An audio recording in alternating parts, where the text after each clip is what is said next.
రాజకీయాల్లో రికార్డులు సృష్టించాలన్నా రికార్డులు బద్దలు కొట్టాలన్నా టీడీపీతోనే సాధ్యమన్నారు నారా లోకేష్. తెలుగుదేశం పార్టీ ఆవిర్భావ దినోత్సవం సందర్భంగా మంగళగిరిలోని పార్టీ కార్యాలయంలో ఏర్పాటు చేసిన కార్యక్రమానికి ఆయన హాజరయ్యారు. 3 అక్షరాలు తెలుగువారి ఆత్మగౌరవం కోసం తొడగొట్టాయన్న నారా లోకేష్ అవే 3 అక్షరాలు తెలుగు ప్రజల గుండె చప్పుడులుగా మారాయన్నారు. అవి 3 అక్షరాలు కాదు, ఒక ప్రభంజనమని, ఆ ప్రభంజనం పేరే ఎన్టీఆర్ అని అన్నారు నారా లోకేష్. 43 ఏళ్ల ప్రయాణంలో ఎన్నో విజయాలు చూసాం, ఎన్నో సంక్షోభాలు ఎదుర్కొన్నాం. కానీ ఎన్ని కష్టాలు వచ్చినా ఎత్తిన పసుపు జెండా దించకుండా, మడిమ తిప్పకుండా తెలుగుదేశం పార్టీకి కాపలా కాసింది ఈ పసుపు సైన్యం. ప్రత్యర్థులు మీద పడిన, మీసాలు మిలేసి తొడగొట్టిన అంజిరెడ్డి తాతనే మన ధైర్యం.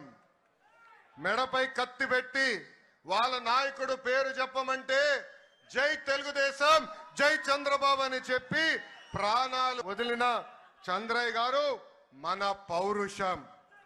కత్తులతో దాడి చేసిన, రక్తం కారుతున్న, ఎన్నికలయ్యే వరకు పోలింగ్ బూత్ లో కూర్చుని చివరి ఓట్ పడే వరకు అండగా నిలబడిన మంజుల గారే మన దమ్ము. పార్టీకి, ఆ పసుపు జెండాకి కష్టపడిన కార్యకర్తలకి 43 ఏళ్ల సుదీర్ఘ ప్రస్థానంలో ఎన్నో సవాళ్లను ఎదుర్కొన్నామన్నారు టీడీపీ జాతీయ ప్రధాన కార్యదర్శి నారా లోకేష్. ప్రత్యర్థుల మీద పడుతున్న మీసం మెల్లేసి తొడగొట్టిన అంజిరెడ్డి లాంటి కార్యకర్తలే మన ధైర్యమన్నారు.